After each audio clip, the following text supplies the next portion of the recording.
Quality decay.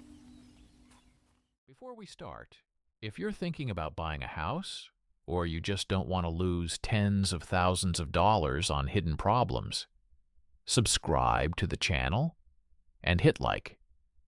Most people only realize these issues after they move in. By then, it's too late.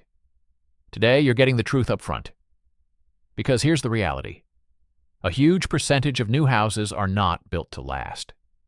They look perfect. Fresh paint, modern design, clean lines. Everything feels new, solid, reliable. But behind those walls, there's a different story. A story about shortcuts, cost-cutting, and a system that rewards speed over quality. And once you understand how it works, you'll never look at new construction the same way again. Let's start with something important. Most people assume that newer means better. New technology, new materials, better standards. But in construction, that's not always true. In fact, many older houses, built 30, 40, even 50 years ago, are often more durable than brand new homes built today. So what changed? The answer comes down to one word: developers. Modern housing is no longer primarily about building long-lasting homes. It's about building products. Developers operate on a business model focused on speed, scale, and profit margins. The faster they build and sell, the more money they make, and that creates a powerful incentive. Build as quickly and as cheaply as possible, while still passing inspections. Let's break this down. When a developer starts a project, they're not thinking about how the house will perform in 30 years. They're thinking about construction costs, time to completion, market appeal, and resale value. Because once the house is sold, most of the long-term risk shifts to the buyer. That means every decision is optimized for short-term success. And that's where the problems begin. One of the biggest issues is materials. Older homes often used heavier, more durable materials. Solid wood framing, thick plaster, dense insulation. Modern homes? They often rely on lighter, cheaper alternatives. Engineered wood instead of solid timber, thin drywall instead of solid walls, cost-optimized insulation, plastic components where metal used to be. Now, to be clear, modern materials are not inherently bad. In many cases, they are efficient and well-designed. But when they are chosen primarily for cost savings and used at the lowest acceptable standard, durability suffers. Then there's the issue of labor. Construction today is faster than ever. Entire houses can be built in a matter of weeks. But speed comes at a cost. Workers are often under pressure to complete tasks quickly. Tight deadlines leave little room for precision.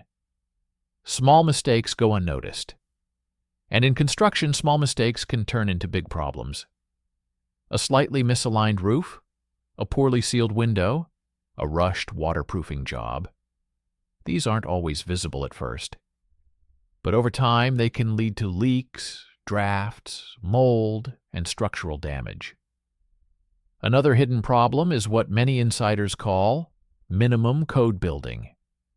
Every region has building codes, rules that define the minimum standards for safety and performance.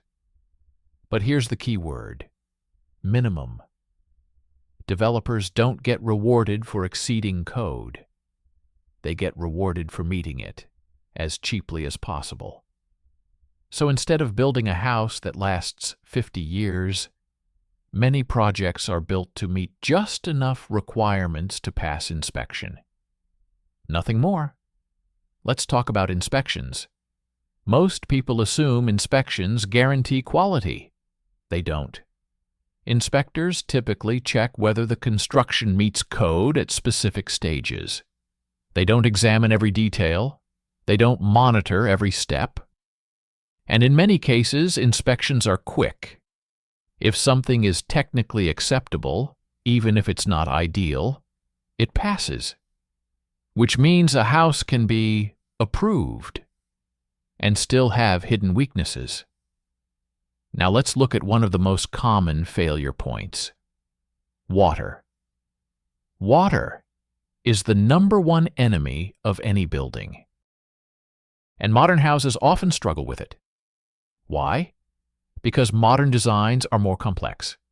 Flat roofs, large windows, open layouts, minimal overhangs. These features look great, but they require precise construction. If waterproofing, sealing, or drainage is even slightly off, water can get in. And once it does, it spreads silently. Behind walls, under floors, inside insulation. By the time you notice it, the damage is already done. Another issue is ventilation. Older homes were not perfectly sealed.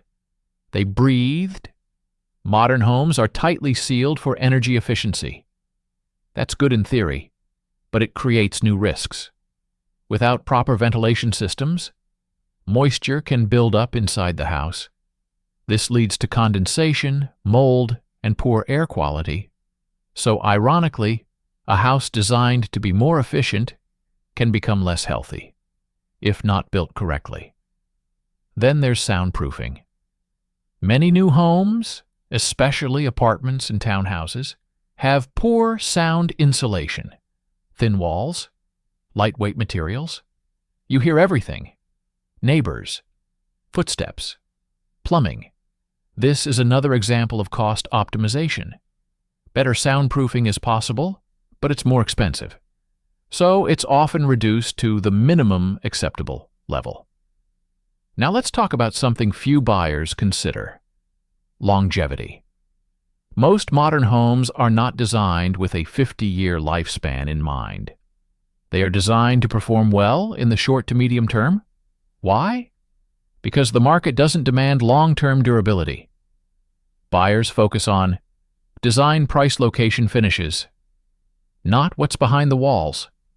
So developers invest in what sells: beautiful kitchens, stylish bathrooms, modern lighting.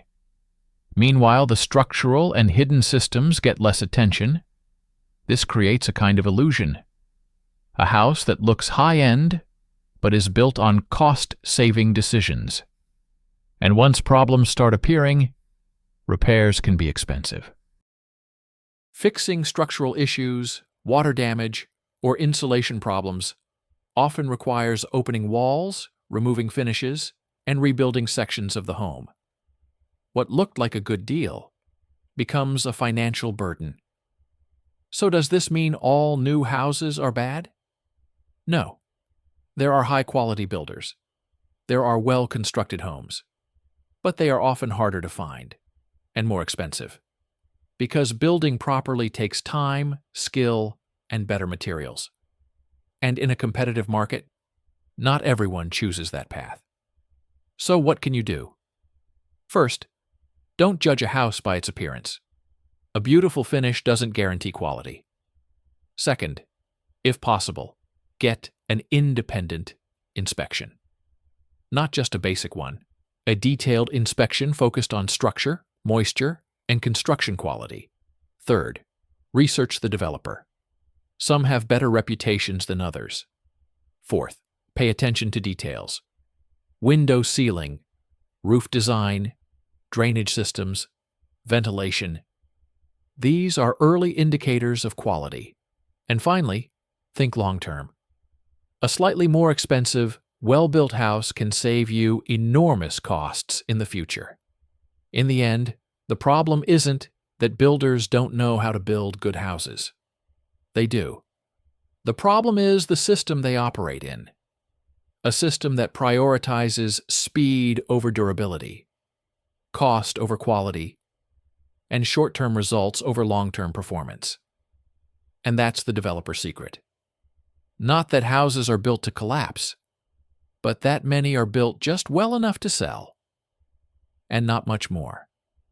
If you found this useful, and want more insights like this, the kind that can save you from expensive mistakes, subscribe to the channel and leave a like, because when it comes to buying a house, what you don't see can cost you the most. Thanks for watching.